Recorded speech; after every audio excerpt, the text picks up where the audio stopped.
Hi, my name is Ann Edenfield-Sweet. I'm the Executive Director and the founder of Wings for Life International. Tonight we have a very special guest, the most special guest, because he's my husband. And so his name is Doug Sweet, and he is going to talk about grief. So we're going to learn all kinds of things. He's an expert. He's been doing this for over 10 years with Amber Care Hospice here in Albuquerque. He's a retired pastor. He lost his first wife to breast cancer. He knows a lot about grief. So Doug, thanks for being with us today. Thank you, Ann.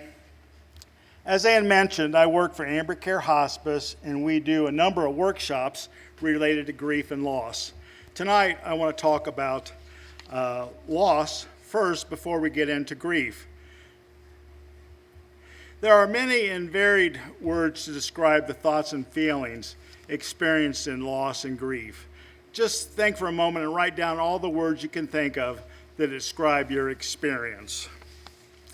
First off, as you're thinking about those words, you might want to think about what type of losses you've experienced. Here are 6 that come to mind. Maybe you can tell from the pictures what they are. The first one there is a funeral. I think that's the one that most of the people that I work in hospice are dealing with, the loss of family members and friends. But there's tons of other losses that you may think about, and here are some more. Addiction, divorce, separation, faith. Oftentimes people, when they've experienced the loss of a family member, they may lose their faith. They may be angry with God and think about the loss of their faith. Incarceration, that's always a big one that Wings for Life International is dealing with. Pets. One of the exercises we do is a loss graph where you look at where you were when you were born to the present day, and oftentimes our first losses that we can recall is that of a pet. Well, how did our family help us deal with that? Did they immediately rush out and buy another pet in hopes that we might not even notice the loss? Or did they help us prepare a burial site, a service that dealt with the loss of the pet? And how did we deal with that loss? That's usually one of our earliest losses. There's a number of emotions that go with loss, and this is a tangled ball of emotions by H. Norman Wright. And if you look at some of those words probably describe the emotions that you have. Anger is certainly one that a lot of people have. They may be angry with the doctors and nurses. They may be angry that they didn't get good family support, taking care of their loved one. They may feel hurt and sad, tears. Oftentimes in our work with families in grief, we try to help them understand that there's certain rules that go along with grieving as a family. And we also want to help families know that everyone grieves differently. For one thing, we had a different relationship with that person who died. You can be siblings and be quite different in your grief expressions. Oftentimes I hear from people that say, you know, he's just not crying. I don't see any tears. Well, his way of grieving may be quite differently than his sister's way of grieving. Oftentimes we find that women especially want to talk about their loss, whereas a man sometimes will want to avoid talking about it because it makes them feel sad. It makes them feel out of control, and for a lot of men, they want to feel in control, so they deal with their grief and loss quite differently than women do. It's okay to talk about feelings, even bad feelings.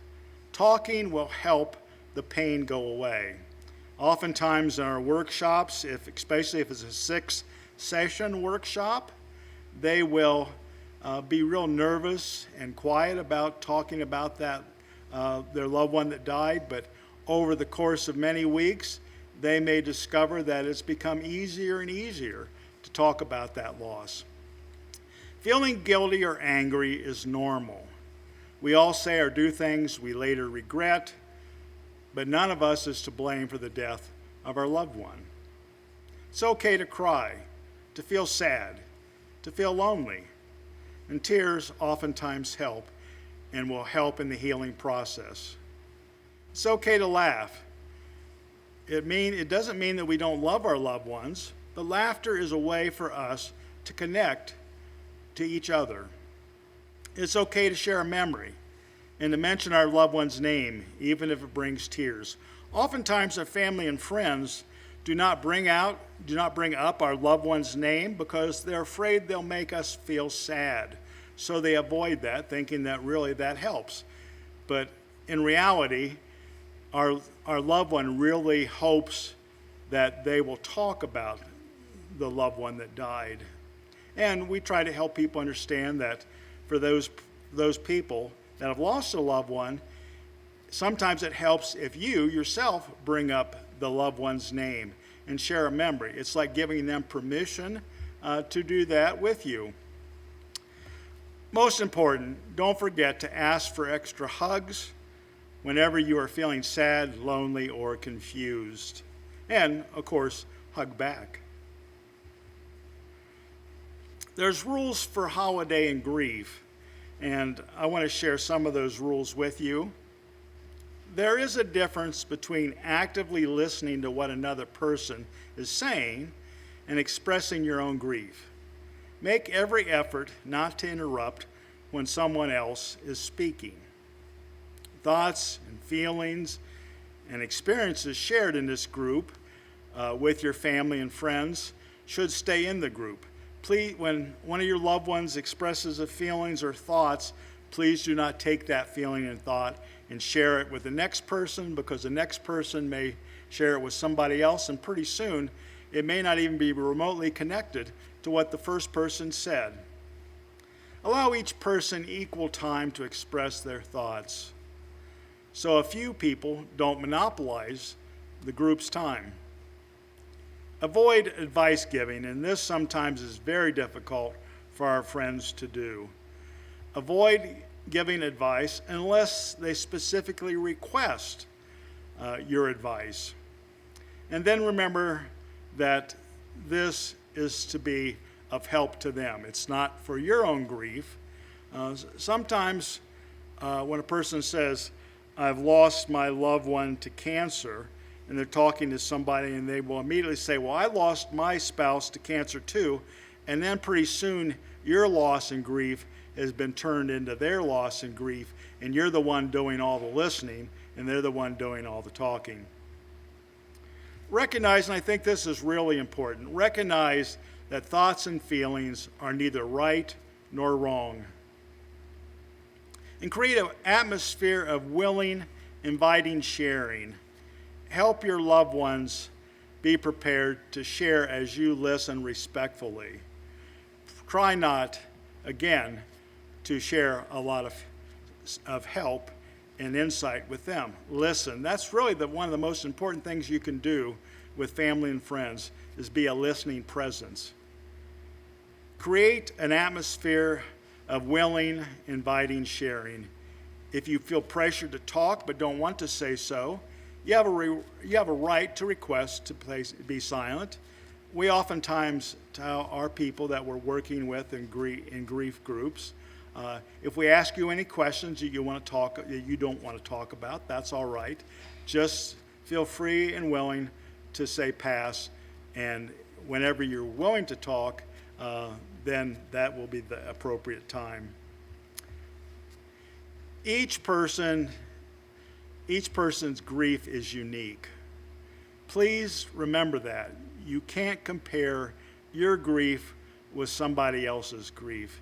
You had a unique relationship with that person, and they also had a unique relationship with that person. Respect and accept both of those things that you have in common in terms of your loss. And this also is very important. Grief is not a disease, and there's no quick fix that exists for what you're feeling. People ask us all the time, well, how long will this grief journey last? Well, it's impossible to say. It will last as long as you need it to last in order to take care of your grief. Feel free to talk about your grief with those people that you trust to be a listening presence. If someone that you're talking with is uncomfortable, please respect that. And it's always best to find the people to help you with that. There's this coping with holiday checklist that I want to talk about next. During the holidays, there's a number of things that you probably did in the past that you're no longer maybe going to be able to do in the present, or you may discover that you need to change that. The first one is holiday cards. I know that people are sending less and less cards each year, but those people that are on your list that will probably be sending you a holiday card this year, you may need to scale back. When my first wife died, my mom sat at the dining room table with me, and she addressed the envelopes as I put the notes in the personalization inside the card. And it was very helpful to have somebody just to do that to help me out. And I'm sure it was helpful for my mom as well. Decorations. Maybe you need to scale back on your decorations this year because, for example, sometimes decoration is just not a one-person job. Oftentimes, if you're decorating the outside, it takes two people, and if your spouse is no longer there, you may decide that this year it's best to scale back. And also feel free to ask for help. There's a number of neighbors, especially men, oftentimes really enjoy action-oriented events. They may not want to sit and listen to you talk about your grief, but they're happy to mow your lawn or help trim the trees or put the holiday decorations up. Shopping may be another one of those holiday checklists that takes a lot of time, or may have taken a lot of time in the past, and so you may need to scale back with that. Gift cards are one of the ways that people find to cut back on that. Holiday music. Holiday music is oftentimes called a trigger. You're in your car, and all of a sudden, that favorite Christmas song of your spouse's comes on, and immediately it brings tears to your eyes, and it's probably not the best time to be driving with tears running down your cheeks. So be aware that as the holidays come about, there's a lot of music played in a lot of stores and a variety of places that may serve as a trigger for your grief. Traditions. As we approach Thanksgiving, you may be well aware that there are certain things that are associated with certain family members. For example, carving the turkey. When I came down to New Mexico, Anne immediately asked me to carve the turkey. Well, I had never carved a turkey before. That was my dad's job. And now all of a sudden, that has become my job. So there's a lot of different traditions that one associates with certain family members. Last night on a call with my first wife's family, the daughter mentioned about her mom's holiday recipe and wanting to know if any of the other brothers and sisters had that recipe. So that's a tradition that probably has been lost over the years. You may also discover with this loss that new traditions can be created and take place. It's not uncommon for people to tell me in my grief and bereavement work, I don't want to do anything this Christmas. I don't want to go anyplace. I may even want to leave town. I'm not able to prepare the Thanksgiving dinner. So if those are some of your feelings, what can one do in place of those? It's quite possible that going to a restaurant might be an easier experience for you than preparing the Thanksgiving meal. It also may be easier for you when you have the family over to ask for help. So, the holiday dinner may need to change. The post-holiday and New Year's Day events may also need to change. You may feel like you need to go out of town. That's oftentimes the way a person really feels. They do not want to be around people. Oftentimes, if you get invited to somebody's home, we suggest that it might be best to just tell them, you know, I'm really not able to attend the dinner, but I'd love to come over at the end of the meal for dessert and spend a little time with you. The next slide is this coping. Oh, I went the wrong way. Here it is. Remembering loved ones on Thanksgiving and dealing with grief.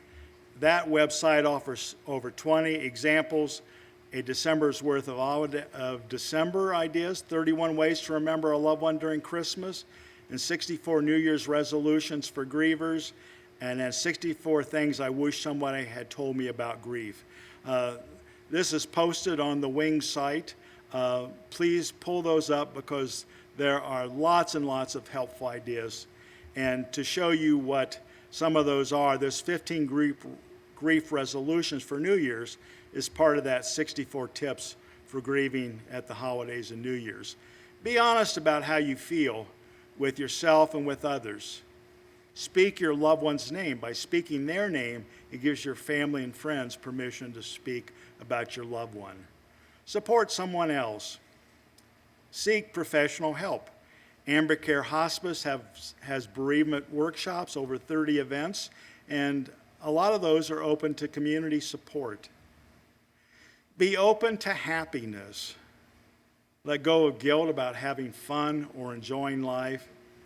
And number 7, I think, is especially important. Brush off hurtful comments from well-intentioned people. You don't have to spend too much time with people when you're working in bereavement to know that people want to say helpful things, but they really don't know what to say. I see this all the time. At funerals, someone will say to a person, well, they're no longer suffering. Well, that's true, but I'm not so sure that's helpful for you. So a lot of comments that people make and talk to you and tell you, they're not doing it to be mean or unfeeling in terms of what they say. They just don't think about how those words really affect those that have lost somebody. Number 11 is especially important. Make the doctor's appointment you may have been putting off. It's very important when you've lost a loved one to see your doctor, let them know what's going on, get a good physical, especially if you've been a caregiver for a long time. It's been really stressful for you, and you probably need to see your doctor. Donate to a cause that your loved one would have supported. One of the questions that we get all the time is, I don't know what to do with all this stuff. And they have a difficult time even beginning with it.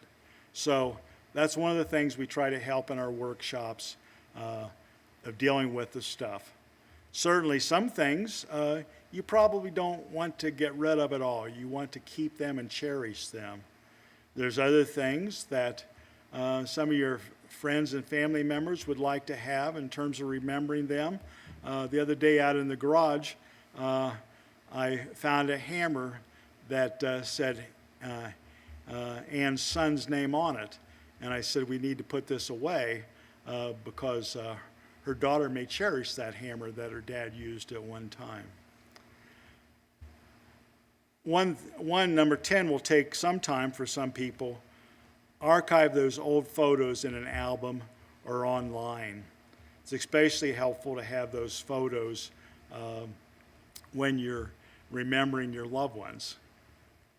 Start a project memorializing or in memory of your loved one. That is number 6.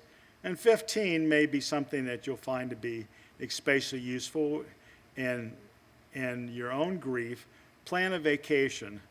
Find a way to get away and relax if you can. And the last slide is grief resources. There's oftentimes a lot of material that can be found in the internet and in books. And here's probably 8 books to help you in your own understanding grief during the holiday time. I especially like the last one, Healing Your Holiday Grief, 100 Practical Ideas for Blending Mourning and Celebration During the Holiday Season by Alan D. Wolfelt. He's written probably 50 books and has a lot of books related to the 100 ideas about grief and loss. I appreciate you letting me spend time with you. And as we move into our share time, I've prepared a worksheet that has discussion questions related to this experience. Manners when someone is grieving. Offer to do household chores for them. Write a letter to the grieving family expressing what the person who has passed meant to you. Oftentimes when you're sending a condolence card, you sign your name, you have those words, but really what is really meaningful for a family member is that you share a personal story of something that you did with that person, or that a way that you found them to be very special in a work environment. And bring food. Food is a healing presence for a lot of people, and that's something that we also share a lot during the holidays. There's certain dishes that we associate with Thanksgiving. That's part of what we grew up. Those are rituals, things that we have done over the course of the year. And speaking of Thanksgiving, one of the words that comes to mind not only at this time, but throughout other holidays, it's a word called the empty chair. There will be someone missing at your holiday tradition because your loved one used to sit there. And so it's very difficult to think about, well, what are we going to do with that empty chair? Some people set a candle in front of the empty chair. Some people will take the youngest member of the family and set them there where that person was seated. And then during the course of the meal, they will talk about that person that's no longer with us physically, but is still with us emotionally, and we have ties too.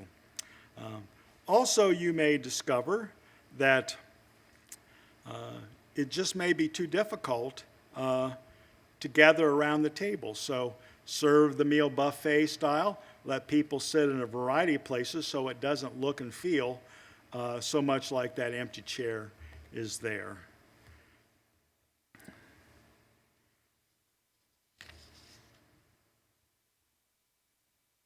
And that's it for my time with you this afternoon.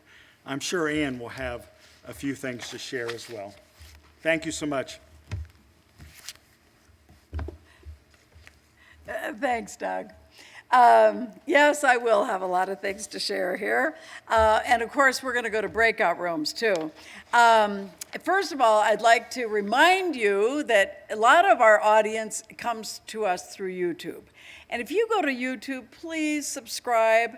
And also, you could write comments. I found out that you could write comments on that, and it really helps us. And when we reach 1,000 people, then we could start making money with this YouTube group that we have. So please subscribe. That would be so helpful for us if you would do that. We're going to have plenty of time in the breakout rooms to talk about a lot of things. So I'm going to close with our story, and then if you are part of Facebook or YouTube, this will be the end, after the story, the end of our program. Then if you are with us on Zoom, we're going to go in to breakout rooms. We're going to be able to ask Doug all kinds of questions. But I'm going to share, it's not really a story. It's called the Four Candles Ceremony. And I know Doug has used this in the past, and I really like it, and I think it's really beautiful.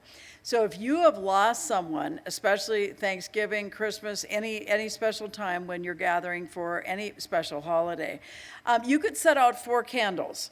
And this will be on our website. You will be able to print it off, but I'm going to read it to you and see if you like it as much as I do. So the first candle you would light, and it represents our grief. We light this candle knowing the pain of losing you is intense. It reminds us of the depth of our love for you. The second candle represents courage. We light this candle to honor the courage to confront our sorrow, to comfort each other, to change our lives. The third candle represents your memory. We light this candle for the times we laughed, the times we cried, the times we were angry, the times we were silly, for the caring and joy that you gave us. And the fourth candle represents love. We light this candle to signify that your light will always shine in the special place in our hearts reserved just for you. We thank you for the gift your living brought to us. We love you and we remember you. I lost a son this year, and so I'm thinking that maybe at Christmas time we might just do this with the family and with the rest of the boys. It's a beautiful ceremony. It gives us words to kind of express and think about how we are grieving. So however you are grieving this year, I hope that this has helped you, and I thank you for being with us. Now, next week, we will not be meeting. That is right after Thanksgiving, so we will not be meeting. That's our 5th Monday. But the first week in December, I will be talking about making the most out of the holidays. I'm going to share some of the things that I've done and some of the things that I've learned over the years that other people have done, and how do we make the most out of the holidays if we don't have a lot of money, if we don't have family around, if we don't have all the other things that it looks so perfect in all the movies. We're going to learn and talk about those things, so I hope you'll join us. So thanks, everybody, and again, if you're with Zoom, hang on, we're going to the breakout rooms. Thanks. Good night.